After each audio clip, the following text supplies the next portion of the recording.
In 1976, paranormal investigators Ed and Lorraine Warren visit the infamous Amityville house, the site of one of America's most disturbing murders.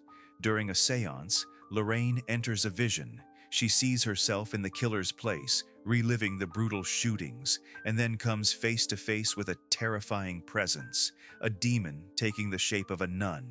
In her vision, she also sees Ed dying, impaled by a wooden spike.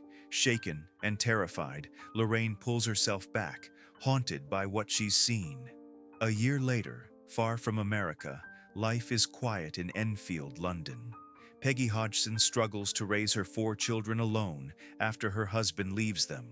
Her daughter Janet, just 11 years old, begins to feel something strange in their house.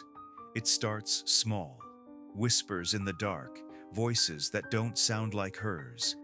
One night, she sleepwalks and speaks in a deep, raspy voice claiming, "This is my house."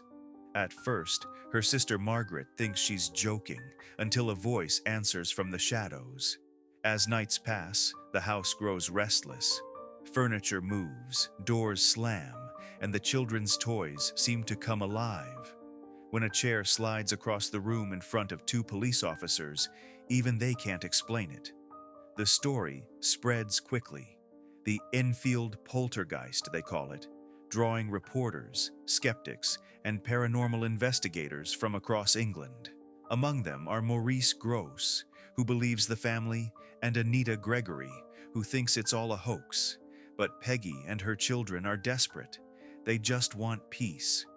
And when Janet begins speaking with the voice of a 72-year-old man named Bill Wilkins, who insists he died in that very house, the line between trickery and terror starts to blur. Back in the US, Ed and Lorraine learn about the case. Lorraine still fears the vision of Ed's death, but Ed believes they're meant to help. When they arrive in Enfield, they meet the Hodgsons and see the toll the haunting has taken.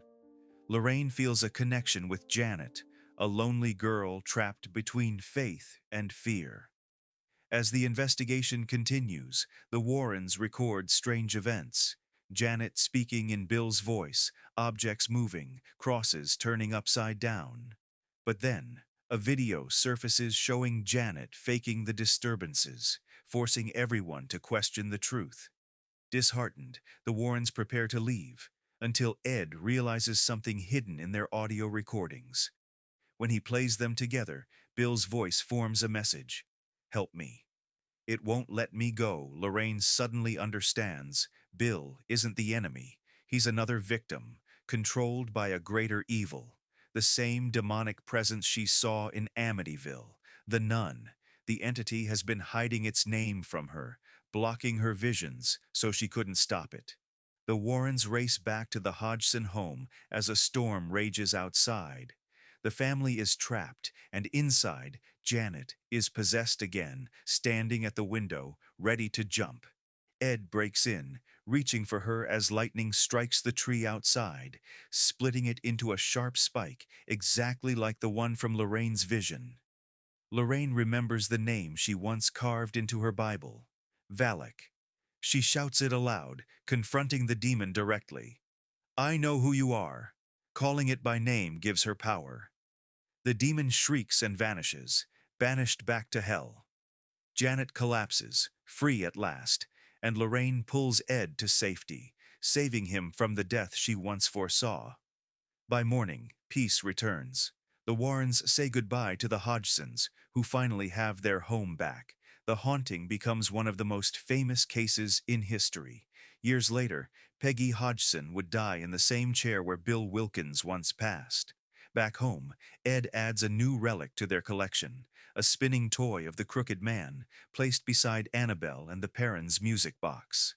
As soft music plays upstairs, Lorraine puts on Elvis's "Can't Help Falling in Love." For a brief moment, surrounded by the echoes of everything they've faced, the two dance, finding warmth again after walking through the dark once more.